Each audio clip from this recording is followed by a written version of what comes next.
Day 20. The cold didn't come from the sky. It came from the ground.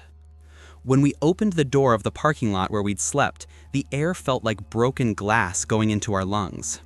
It wasn't normal dawn chill or a southern wind or a change in weather. It was stagnant cold, still cold, the worst kind. The kind of cold that feels like someone put it there. The woman rubbed her arms. The speaker shrank in on himself immediately, like his body recognized something his mind hadn't caught up to yet.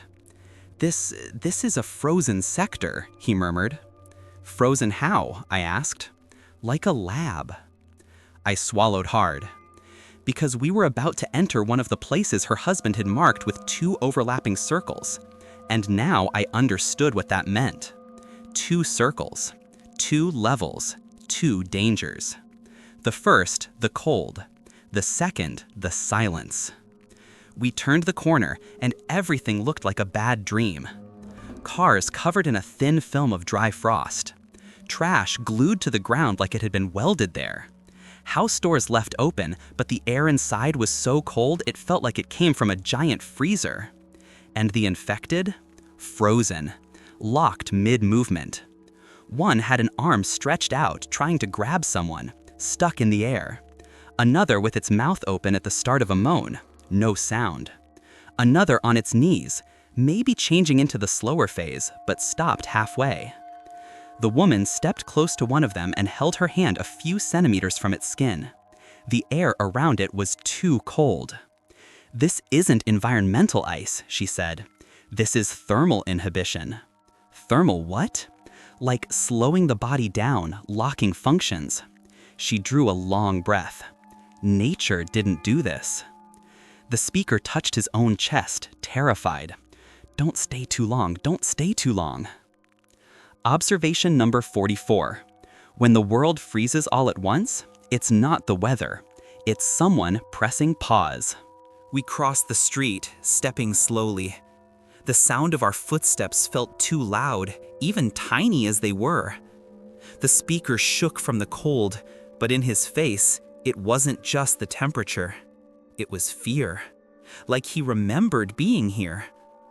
The woman noticed too. You've been through this before? He hesitated. Not like this. How then? In the lab, they tested low temperatures. I saw it infected, melting on the inside, but alive on the outside. The woman went rigid. So did I. Because up close, the infected looked frozen and still. But something was off. Some of their eyes trembled, very slowly, like they were trying to follow our movement under the ice. The woman took a step back. They're partially conscious. How? I asked. The cold blocks movement, but it doesn't block perception. The speaker whispered, they can feel us, but they can't respond. Is that good or bad? I asked. The woman answered, bad. Why? Because when the cold breaks, they're going to respond all at once. Rule number 40. Never confuse still with safe. Sometimes it's just the world waiting for you to get closer. We reached the central square of the neighborhood. That was the epicenter of the cold. A huge improvised industrial cooling tower built from pieces of radiators, generators, pipes, and metal crates. But it wasn't running. It couldn't be running. Even so, the air around it was polar. The woman looked around. This was set up to induce specific states in infected. Like what? Motor lock, rage inhibition, impulse suppression. I stared at the tower. A pile of scrap metal like that shouldn't freeze an entire district, but it had. The speaker closed his eyes. He did this when he wanted to test cooling response. The caller? I asked. Yes.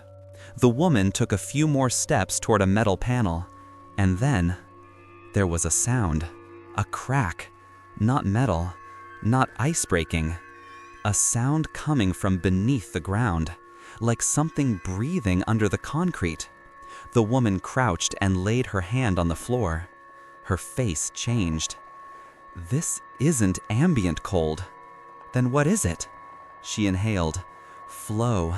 Flow of what?" "Air being pushed from underneath, like there are tunnels pumping frozen air upward." Tunnels. Underground. The same test line from day 15. The same network the caller used to move signals. "He uses cold as a tool," she concluded, "as part of behavior." We passed between two frozen blocks and noticed something new. The ice was cracking, like the cold was at its limit. The woman noticed first. "Stop. Why? The ice is breaking from the inside." "Is that good?" "It's the exact opposite of good." The speaker leaned against a wall, shivering. "They're going to wake up." "When?" I asked. The woman didn't take her eyes off the ground. "When the temperature rises 1 degree." I swallowed. "Does it rise fast?" "Depends." "On what?" She gulped. "On whether someone shut the system off." I looked at the tower, and then I saw it. Up top, a red light blinking, and every blink was weaker than the last. The system was shutting down on its own, and once it did, all the infected would wake up, at the same time, in the same second. No warning, no pattern, no predictable logic. The woman grabbed my hand. The speaker clutched our clothes with all his strength, and we ran. We ran without looking back. The exact moment we crossed the gate out of the frozen neighborhood, the cold died. It didn't ease, it died. And behind us, in unison, crack, crack, crack, like hundreds of bones breaking. The infected tore through the ice at the same time. Some collapsed, their bodies trying to remember how to move. Others stood with short, shaking, grotesque motions. Others screamed with throats still stiff, bursting blood vessels beneath the skin. It was like watching an entire graveyard stand up on one single command. The woman shoved the speaker away from the line of sight, shielding him. I grabbed both of them and dragged us behind a wall. The sound of them moving was awful, because it wasn't just movement. It was impatient movement, like they'd spent days waiting for permission to wake up, and now they'd been given it. The caller didn't need to call here. The cold called for him. We ran across 3 streets. The speaker shouted, "Don't look back, they're synchronizing." "Synchronizing what?" I yelled. "The first target they see." I almost tripped. We were on an open street, houses torn open on both sides, broken windows, ripped off doors. Any infected could come from anywhere. The woman pulled the limping speaker. "Hold on tight." "I'm trying," he muttered. The noise behind us was horrible. Footsteps, drags, cracked screams, like a whole block waking up and trying to remember how its body worked. The woman turned left. 3 more blocks and we're out of the test zone. And then they lose pattern. That was good and bad. Good because they got uncoordinated, bad because they got more aggressive. We sprinted to the last street, then crossed into the normal sector. The air went back to regular cold. The silence went back to deadly quiet. No more ice. But something else. Sound. Not of breaking frost, but of footsteps. Many, heavy, rushing, coming from the sector behind us. "They're coming," the woman whispered. I answered, "Then we keep moving." And we did, without stopping, without looking, without thinking. Rule number 41. Test sectors never fail. They just end. And when they end, the world starts moving again, with everything that was frozen before. We hid in an abandoned elementary school. The woman wrote, Day 20. The cold doesn't freeze bodies. It freezes responses.